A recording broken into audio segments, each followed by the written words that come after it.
உயர்ந்தவர், உமக்கு மேல் ஒருவரும் இல்லையே.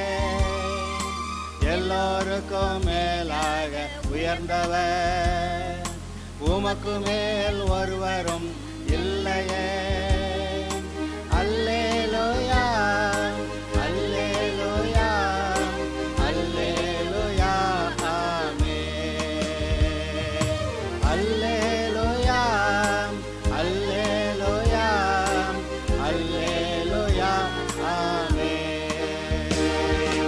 ஒருவரால் சிருஷ்டிக்கப்படாமலே தாமாக என்றென்றும் இருப்பவர், ஒருவரால் சிருஷ்டிக்கப்படாமலே தாமாக என்றென்றும் இருப்பவர். அல்லேலூயா, அல்லேலூயா, அல்லேலூயா, ஆமென். இப்பொழுதும் கூட இயேசுவின் சிலுவை பாடுகள், இரத்தம் சிந்துதல், மரணம், உயிர்த்தெழுதல் ஆகியவற்றின் விசேஷங்களை சுருக்கமாய் நான் உங்களோடு கூட பகிர்ந்து கொள்ள விரும்புகிறேன். ஒருவேளை அநேக தலைப்புகள் மாத்திரம் கொடுக்கப்படலாம். அந்த தலைப்புகளிலே நீங்கள் வேதத்தை வாசித்து ஆராய்ந்து அதற்கேற்ற செய்திகளெல்லாம் நீங்கள் தெரிந்து கொள்ளும்படியாய் நான் வேண்டுகிறேன். ஒருவேளை நான் எல்லாவற்றையும் சொல்லிவிட்டால் அது ஏதோ எல்லாம் சமைச்சு ரெடி பண்ணி சாப்பிட கொடுத்த மாதிரி இருக்கும். ஆனால் நாம் வளர்ந்து வரும்போது நாமே நம்முடைய காரியங்களை கவனிக்கும்படி, நாம் நமக்கான காரியங்களை சமைத்து கொள்ளும்படி, வேணுங்கிறத சமைக்க கர்த்தர் நமக்கு கிருபை கொடுக்குறார் பார்த்தீங்களா. அவைகளை நாம் செய்து கொள்ளும்படி கர்த்தர் நமக்கு அனுகிரகம் கொடுக்கிறார். ஆனால் யாராவது ஊட்டி விட்டால் தான் நான் வளருவேன்னு சொல்ல முடியாது. ஒரு காலத்திலே ஊட்டி விடுகிறார்கள், பிறகு நாமே சாப்பிட வேண்டும், பிறகு ஒரு நாள் வருகிறது நாமே சமைத்து கொள்ள வேண்டும், எல்லாம் வருகிறது. ஆதலால் இந்த வேத வாக்கியங்களை சொல்லும்போது இப்பொழுது சுருக்கமாக தலைப்புகள் போல நான் சொல்லுவேன். ஆனால் ஒவ்வொரு தலைப்பு பற்றியும் நீங்களே உங்களுடைய வீடுகளிலே வேதத்தை வாசித்து அதற்கான அந்த குறிப்புகளை எல்லாம் எடுத்துக்கொண்டு நீங்கள் உங்களை தேவனை அறிகிற அறிவிலே வளர்த்து கொள்ளுங்கள். சுத்த இருதயத்தோட, நல் மனசாட்சியோட, திறந்த மனதோட, தெளிந்த புத்தியோட நீங்கள் கர்த்தரை தேடுவீர்கள் என்றால், அதுவும் இந்த வேத வாக்கியங்களை ஆராய்ந்து பார்க்கும்போது அவைகளில் இருக்கிற ரகசியங்களை கர்த்தர் உங்களுக்கு போதிப்பார். ஏதோ நான் இந்த பின்னணியிலேருந்து வந்துட்டேன், அந்த பின்னணியிலேருந்து வந்துட்டேன் என்றெல்லாம் சொல்லக்கூடாது. ஒருவேளை நாம் கிறிஸ்தவர்கள் பின்னணியில் இல்லாமல் வேறு எந்த பின்னணியிலிருந்து வந்துட்டேன்னு அவர்கள் சொன்னால் எப்படி இருக்கும்? நாம் என்ன சொல்கிறோம்? உலகத்தில் எந்த தேசத்து எந்த பின்னணியில் இருக்கக்கூடிய எந்த விதமான ஆராதனையில் இருக்கக்கூடிய மனிதர்கள், வித்தியாசமான இன மக்கள் யாராக இருந்தாலும் கூட அவர்கள் இயேசுவின் அந்த பரிகாரத்தை கண்டுபிடிக்க வேண்டும், ஏற்றுக்கொள்ள வேண்டும். அப்பொழுதுதான் அவர்கள் ரட்சிக்கப்படுவார்கள் என்று நீங்கள் நான் எல்லாருமே சொல்லுகிறோமே.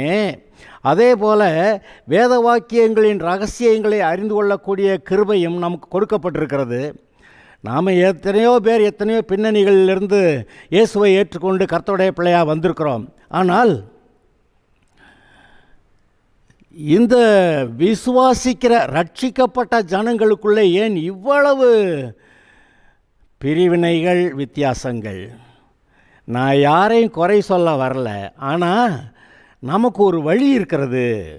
நாம் சுத்த இருதயத்தோட, திறந்த மனதோட, தெளிந்த புத்தியோட, நல் மனசாட்சியோட வேத வாக்கியங்களை ஆராய்ந்து பார்த்தால் அதில் இருக்கக்கூடிய சத்தியங்களை நமக்கு அவர் வெளிப்படுத்துவார், போதிப்பார். அந்த வெளிப்பாடுகள் குறைவாக இருக்கும்போது அந்த சத்தியங்களும் நம்ம பின்பற்ற முடியல பார்த்தீங்களா. அப்போ நமக்கான ஒரு கூட்டத்தை சேர்த்து கொள்ளுகிறோம். அவர்களுக்கேற்ற போதகர்களை சேர்த்து கொண்டார்கள் என்று எழுதியிருக்கிறது போல் ஆகிவிடுகிறது. ஆதலால் நாம் வேதத்தை சுத்த இருதயத்தோட, திறந்த மனதோட, தெளிந்த புத்தியோட, நல் மனசாட்சியோட கூட ஆராய்ந்து பார்ப்போமாக. அப்பொழுது அது தனக்குள் வைத்திருக்கிற ரகசியங்களை நமக்கு அது வெளிப்படுத்தும். வேதத்தின் ரகசியங்களை எனக்கு வெளிப்படுத்த வேண்டும் என்று தாவீது ஜெபம் பண்ணான், பார்த்தீங்களா? ஆமாம், அவன் ஜெபிக்க வேண்டியிருந்தது. அவன் ஜெபித்தான், தேவன் அதை வெளிப்பாடுகளை கொடுத்தாரு. அவன் என்னுடைய இருதயத்துக்கு ஏற்றவன் என்று தேவன் சொல்லும் அளவுக்கு அவன் வாழ்ந்திருந்தான். ஓகே, இப்பொழுதும் கூட இயேசுவின் சிலுவை பாடுகள், இரத்தம் சிந்துதல், மரணம், உயிர்த்தெழுதல் ஆகியவற்றின் விசேஷங்களை பற்றி உங்களுக்கு நான் சொல்லுகிறேன். சுருக்கமாய் சொல்லுவேன். குறித்து கூணுவானால் குறித்து வைத்து கொள்ளுங்கள். இல்லாவிட்டால் இதே யூடியூப்பில் இருக்கிறத மறுபடியும் நீங்கள் 2வது தடவை போட்டு கேளுங்க, 3வது தடவை போட்டு கேளுங்க. அது உங்களுக்கு பிரயோஜனம். வேதத்தை ஆராய்ந்து பாருங்கள் என்று சொன்னது யார்? இயேசு. பரிசேயரிடத்தில் சொல்லுகிறார், வேத வாக்கியங்களை ஆராய்ந்து பாருங்கள், அவைகளால் உங்களுக்கு நித்திய ஜீவன் உண்டென்று எண்ணுகிறீர்களே, என்னை குறித்து சாட்சி கொடுக்கிறவைகளும் அவைகளே என்று சொல்லியிருக்கிறார் அல்லவா? ஆதலால் அருமையானவர்களே, இப்பொழுது சபை விசுவாசிகள், ரட்சிக்கப்பட்டவர்கள் எவ்வளோ பேர் ஞாயிற்றுக்கிழமை விசுவாசியா சண்டே மாமான்னு சொல்லுவாங்க. ஞாயிற்றுக்கிழமை சர்ச்சில் அட்டன் பண்ணிட்டு போயிட்டுருப்பாங்க. ஆனால் இந்த வார்த்தைகளை கேட்டுக்கொண்டு இருக்கிற உங்களுக்குள்ளே இந்த வேதத்தை கற்றுக்கொள்ள வேண்டும் என்று இருதயத்தில் பற்றி எரிகிறதே. அந்த எம்மாவூருக்கு போன சீஷர்களிடத்திலே கர்த்தர் வசனங்களை சொன்னபோது அவர்களுடைய இருதயம் கொழுந்து விட்டு எரிந்தது என்று சொன்னார்களே, அதுபோல் கொழுந்து விட்டு எரிகிறவர்களுடைய இருதயங்களை உடையவர்களாகிய உங்களுக்கு நான் சொல்லுகிறேன், இந்த வசனங்களை நீங்கள் கவனியுங்கள். இதன் பின்னணியிலே வேத வாக்கியங்களை ஆராய்ந்து பாருங்கள். தேவன் நமக்கு மறைபொருளாய் எதையும் வைக்க வேண்டும் என்று அல்ல. தேவன் எதையும் நமக்கு மறைபொருளாய் வைக்க விரும்பவில்லை. அவர் சகலத்தையும் வெளிப்படுத்த விரும்புகிறார். ஆனால் நமக்கு தேடுற இருதயம் வேணும். நாம் சும்மாவே இருந்துக்கிட்டு அது பாட்டுக்கு எனக்கு வெளிப்படணும் இல்லை. அவரை தேடும்போது நாம் அதை கண்டடைகிறோம். அங்கே 1 கொரிந்தியர் 2வது அதிகாரத்தில் 9-10 வசனங்கள் என்ன சொல்லுது? இந்த உலகத்து மனிதர்கள், அவர்களுக்கு கண் இருந்தும் காணலை, காது இருந்தும் கேட்கலை, இருதயம் இருந்தும் உணரலை, நான் அவர்களுக்கு ரட்சிக்கப்படுகிறவர்களுக்கு வைத்திருக்கிற எந்த நன்மையும் அவர்கள் அதை பார்க்கலை, கேட்கலை, உணரலை என்று சொல்லிவிட்டு அடுத்து 10வது வசனத்தில், ஆனால் நமக்கோ இவைகள் எல்லாவற்றையும் தேவன் தமது பரிசுத்த ஆவியினாலே வெளிப்படுத்தி இருக்கிறார். எதை? ரட்சிக்கப்படுகிறவர்களுக்கு தேவன் வைத்திருக்கிற எல்லா ஆசீர்வாதங்களையும் வெளிப்படுத்துகிறார் என்று வருகிறது. ஆகையால் எதையும் மறைபொருளாய் வைக்கவில்லை. நீங்களும் நானும் கர்த்தருக்குள்ளே வளரும்படியாக கர்த்தர் விரும்புகிறார். எப்படி வளர வேண்டுமா?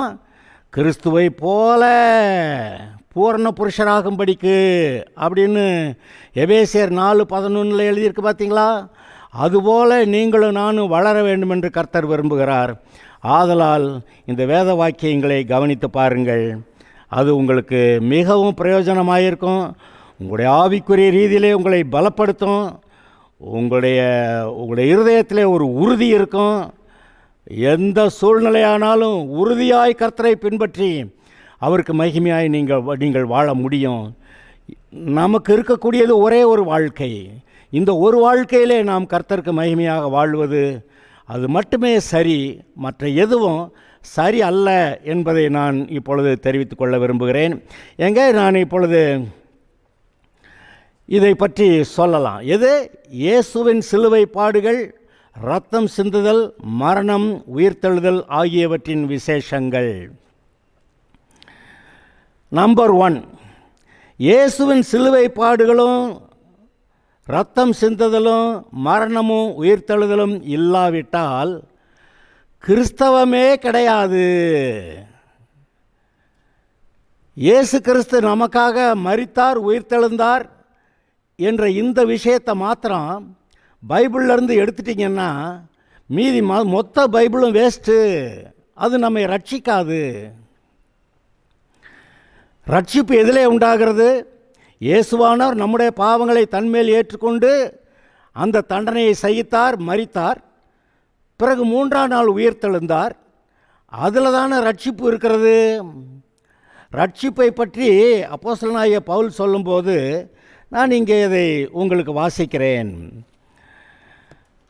1 கொரிந்தியர் 15 ரட்சிப்புன்னா என்னன்னு சொல்லி கர்த்தர் தனக்கு சொன்னார்னு நீங்கள் அதை வாசிக்கலாம். 1 கொரிந்தியர் 15 1 முதல் 3 வசனங்களை வாசிக்கிறேன். அன்றியும் சகோதரரே, நான் உங்களுக்கு பிரசங்கித்த சுவிசேஷத்தை மறுபடியும் உங்களுக்கு தெரியப்படுத்துகிறேன். நீங்களும் அதை ஏற்றுக்கொண்டு அதில் நிலைத்திருக்கிறீர்கள். நான் உங்களுக்கு பிரசங்கித்த பிரகாரமாய், பாருங்க, நான் உங்களுக்கு பிரசங்கித்த பிரகாரமாய் நீங்கள் அதை கை கொண்டிருந்தால் அதனாலே நீங்கள் ரட்சிக்கப்படுவீர்கள். மற்றபடி உங்கள் விசுவாசம் விருதாவாயிருக்குமே. 3வது வசனத்தை கவனிங்க. நான் அடைந்ததும் உங்களுக்கு பிரசங்கித்ததுமான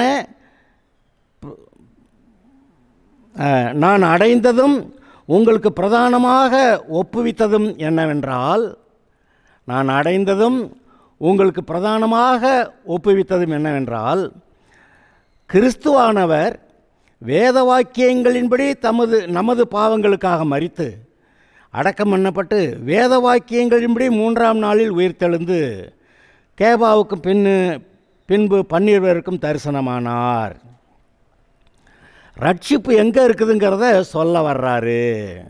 கிறிஸ்துவானவர் வேத வாக்கியங்களின்படி நமது பாவங்களுக்காக மரித்து அடக்கம் பண்ணப்பட்டு வேத வாக்கியங்களின்படி 3ஆம் நாள் உயிர்த்தெழுந்தார். இங்கே தாங்க ரட்சிப்பே இருக்குது. அப்படியானால் இந்த இயேசுவானவருடைய மரணத்தையும் உயிர்த்தெழுதலையும் நீங்கள் பைபிளிலேருந்து எடுத்துட்டீங்கன்னா அங்கே யாருக்குமே ரட்சிப்பு கிடையாது. பைபிள் ஒரு வேஸ்ட்டு.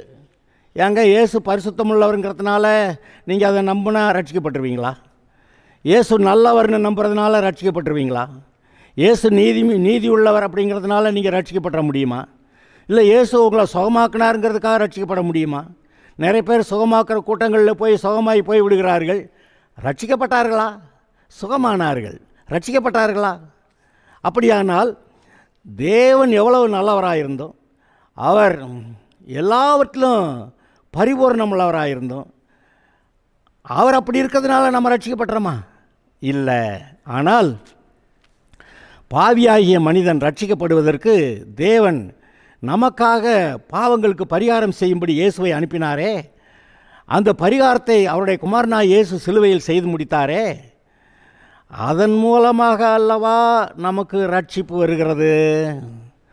ஆதலால் தான் சொல்லுகிறேன், இயேசுவின் மரணமும் உயிர்த்தெழுதலும் இல்லாவிட்டால் கிறிஸ்தவமே கிடையாது. இதை நினைத்து பாருங்கள். ஆக இந்த விஷயத்தில் இன்னும் கொஞ்சம் நன்றாய் வேதத்தை வாசித்து இந்த காரியங்களில் நீங்கள் உறுதிப்படுங்கள். அப்பொழுதுதான் நீங்கள் மற்றவர்களுக்கு பேச முடியும்.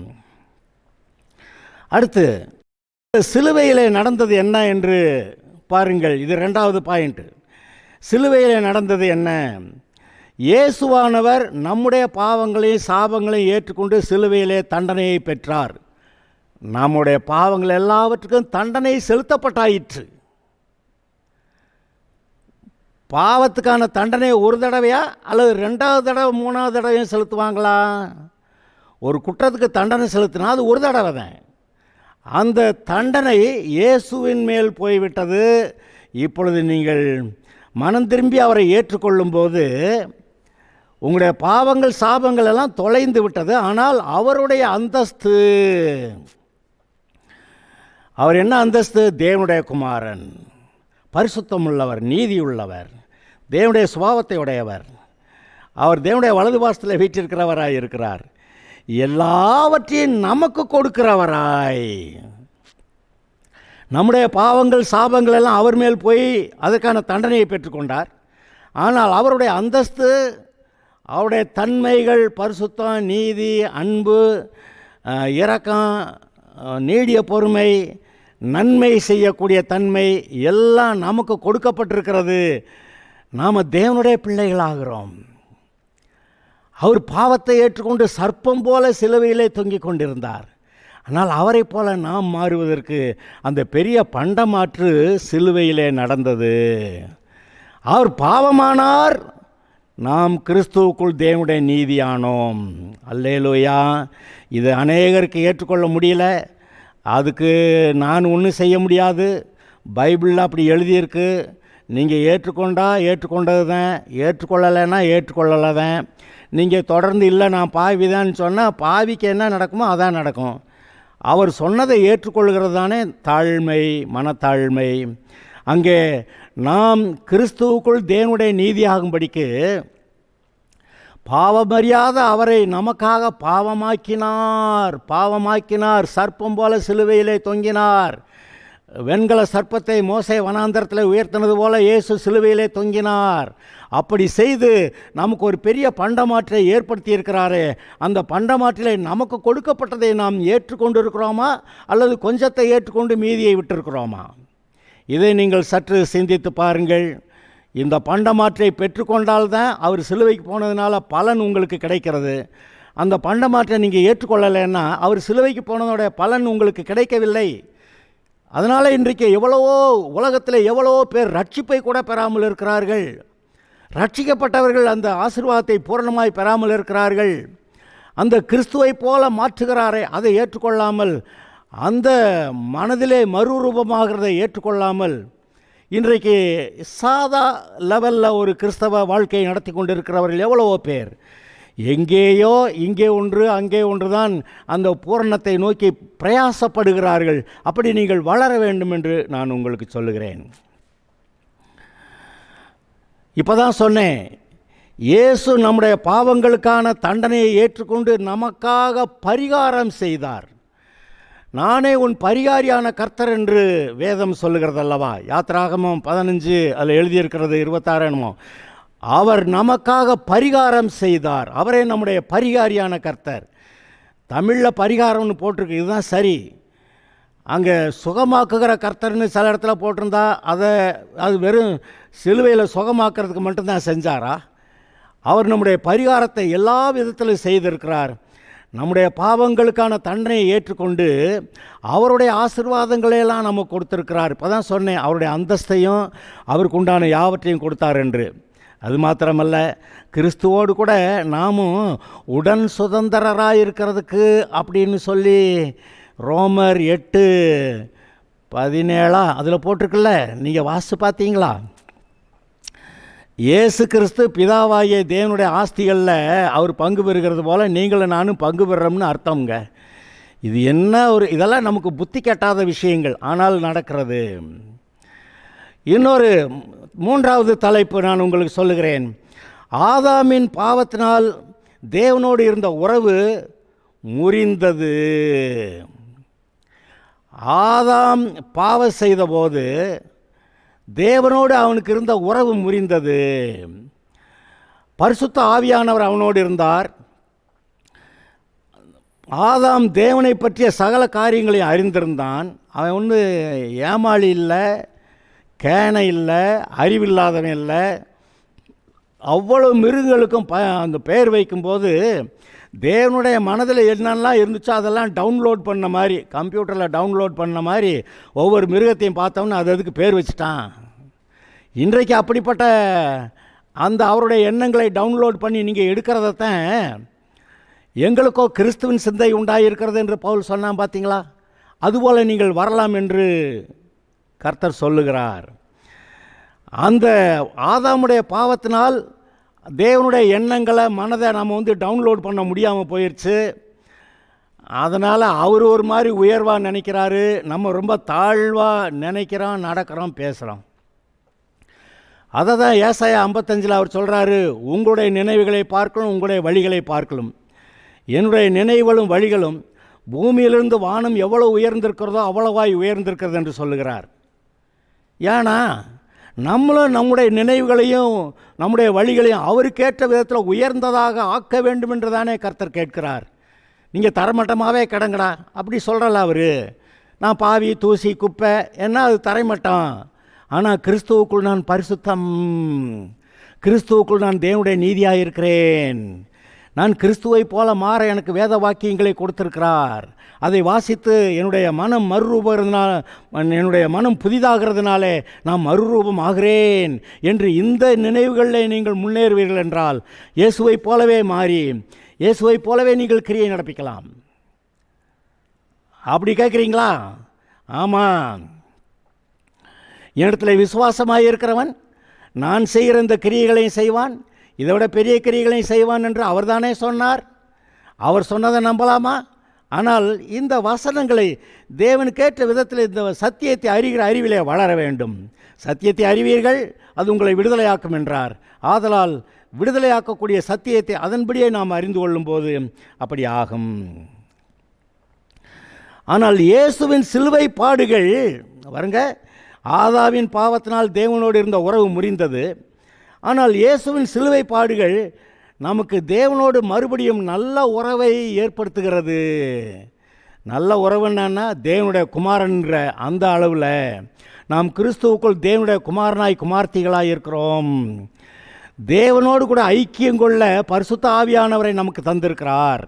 இயேசு மரித்து உயிர்த்தெழுந்த பிறகு சபை ஆரம்பிக்கப்பட்ட அந்த 50வது நாள், அந்த நாளிலே என்ன நடந்தது? பரிசுத்த ஆவியானவர் இறங்கினார்.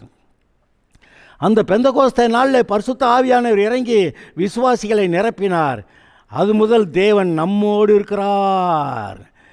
இம்மானுவேல், தேவன் நம்மோடு இருக்கிறார். பரிசுத்த ஆவியானவர் தேவனை பற்றிய வெளிப்பாடுகளை கொடுக்கிறார் என்று சொன்னேன்.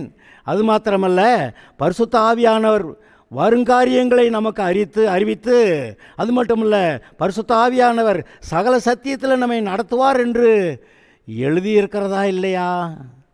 அப்படியானால் வெளிப்பாடுகளை தந்து வருங்காரியங்களை அறிவித்து, தேவனை பற்றிய வெளிப்பாடுகளை தந்து நம்முடைய வாழ்க்கையில் வருங்காரியங்களை அறிவித்து நம்மை வழி நடத்துகிறார். ஆம், அதை நாம் பெற்றுக்கொள்ள வேண்டும். அப்படியானால் பரிசுத்த ஆவியானவர் தேவனுக்கு நமக்கு நடுவில் ஒரு பாலமாக அமைந்து அவருடைய காரியங்களையெல்லாம் நமக்கு கொண்டு வருகிறார். தேவனோடு கூட நாம் இணைக்கப்பட்டிருக்கிறோம். தேவனுடைய ஆசீர்வாதங்கள், நன்மைகள், அபிஷேகம் எல்லாம் நமக்குள்ளே வருகிறது. ஆம் அருமையானவர்களே, அதாவது தேவனோடு கூட நல்ல உறவு இருக்கிறதை நீங்கள் அங்கீகரிக்காமல் இருதயத்தில் எங்கேயோ ஓட்டம் இருக்குது, அது சரியில்லை, இது என்னமோ சொல்லுது, எதையும் சொல்லக்கூடாது. உங்களுடைய இருதயம் கர்த்தருக்கு முன்பாக செவ்வையாய் இருக்க கடவுது. கர்த்தருக்கு முன்பாக சரியாய் நம்முடைய இருதயம் நிற்க கடவுது.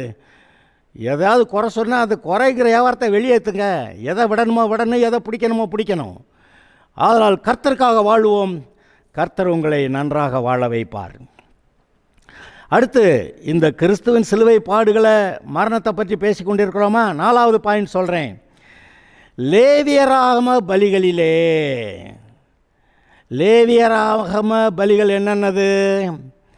சர்வாங்க தகன பலி, போஜன பலியை இப்போக்கி விட்டுறலாம். 2வது இப்போ சர்வாங்க தகன பலி, அப்புறம் சமாதான பலி, பாவ நிவாரண பலி, குற்ற நிவாரண பலி. இந்த 4 பலிகளிலும் ரத்தம் சிந்தப்படுகிறது. போஜன பலியில் மட்டும் ரத்தம் சிந்தப்படலை. ஆனால் அந்த போஜனத்துக்கான அந்த மாவு திப்பி இல்லாமல் அரைக்கப்பட வேண்டும். அப்படியா இயேசு அரைக்கப்பட்டார், அதை நம்ம அது பேசிக்கலாம். ஆனால் இந்த சர்வாங்க தகன பலி, சமாதான பலி, பாவ நிவாரண பலி, குற்ற நிவாரண பலிகளிலே ஆடு தலை துண்டிக்கப்பட்டது, ரத்தம் சிந்தப்பட்டது. அதில் 2 முக்கியமான விஷயங்களை கவனிக்க வேண்டும். அந்த மனிதனுடைய பாவம் ஆட்டின் மேல் போகிறது. எப்போ இவன் போய் அந்த ஆட்டு தலையில் கையை வச்சுட்டு அப்புறம் தான் அந்த ஆட்டை கொள்ளுவானா. அப்போ இவன் கையை வைக்கிறப்ப இவனுடைய பாவமெல்லாம் அங்கே போகுதான். அந்த ஆட்டுக்குட்டியில் இருந்த நீதியெல்லாம் இவனுக்கு வந்துருச்சான். அது மாத்திரமல்ல, அந்த ஆட்டின் மாம்சம் அந்த தகன பலிபீட மேடையில் முற்றிலுமாய் தகனிக்கப்படும். மாம்சத்தின் கிரியைகளாவன, அதை நினச்சி பாருங்க. அந்த மாம்சம், நம்ம சரீரத்தை சொல்லலை நான். இந்த சரீரம் தேவனுக்காகவும் செயல்படலாம், இந்த சரீரம் பிசாசுக்காகவும் செயல்படலாம். ஆனால் இந்த ஆதாமுடைய வம்சவழியில் வந்த எல்லா மனுஷர்கிட்டையும் அந்த பாவம் தானே சரீரத்திலேருந்து வெளிப்படுது. எல்லோரும் பாவிகளாக இருக்காங்கல்ல. அதனால் அந்த பாவ மாம்சம் சுட்டெரிக்கப்படுகிறதை அங்கே காட்டுகிறது. அந்த மனிதனுடைய பாவங்கள் ஆட்டு மேலே போகுது, அந்த ஆட்டுக்கிட்ட இருந்த நீதி பரிசுத்தமெல்லாம் இவனுக்கு வருது. அந்த ஆடு யார்? இயேசு. அந்த அந்த அப்படி இவனுடைய பாவம் அங்கே போய் அந்த ஆட்டோடைய நீதி இவனுக்கு வந்த பிறகு அந்த மாம்சம் சுட்டெரிக்கப்படுகிறது. அது தேவனுக்கு சுகந்த வாசனையான பலி என்று எழுதியிருக்கிறது. உண்மையா இல்லையா? அப்படியானா நமக்குள்ளே இருக்கிற மாம்சமும் சுட்டரிக்கப்பட நம்ம இடம் கொடுக்கணும். இன்றைக்கி நமக்குள்ள மாம்சத்தின் கிரியைகள் வர பார்க்குது, இந்த வர்றேன் அப்படிங்குது. அப்பாலே போ சாத்தானேன்னு நம்ம அதை விலைக்கு நம்முடைய மனம், நம்முடைய இருதயம், நம்முடைய மனம், நம்முடைய சரீரம் தேவனுக்கு, கர்த்தருடைய ஆவியானவருக்கு கீழ்ப்படிந்ததாய் நாம் ஆவிக்கேற்றபடி நடக்கும்போது மாம்ச இச்சையின் மாம்ச கிரியைகளுக்கு இடம் கொடாமல் இருப்போம் அப்படி எழுதியிருக்கு இல்லையா? ஆமாம், அதை அந்த லேவியராகம பலிகளில் அந்த எல்லா பலிகளையும் கிறிஸ்துவையே காட்டுகிறது. உண்மையா இல்லையா? ஓகே, அடுத்து 5வது பாயிண்ட் சொல்கிறேன். இயேசுவின் சிலுவை தேவ அன்பை நமக்கு வெளிப்படுத்துகிறது. யோவான் 3:16 எப்படி வாசிக்கிறோம் அதை? தேவன் தமது ஒரே பேரான குமாரனை விசுவாசிக்கிறவன் எவனோ அவன் கெட்டு போகாமல் நித்திய ஜீவனை அடையும்படிக்கு அவரை தந்தருளி இவ்வளவாய் உலகத்தில் அன்பு கூர்ந்தார். எவ்வளவாய்? சிலுவை பாடுகளை பார்க்கணும். சிலுவையை பார்த்தால் உங்களுக்கு தெரிய வேண்டும், அவர் சொல்லுகிறார், இவ்வளவாய் நான் உன்னிடத்தில் அன்பு கூர்ந்திருக்கிறேன். அதை நீங்கள் நினைத்து பாருங்கள். எவ்வளவாய் நம்மிடத்தில் அன்பு கூர்ந்தார்?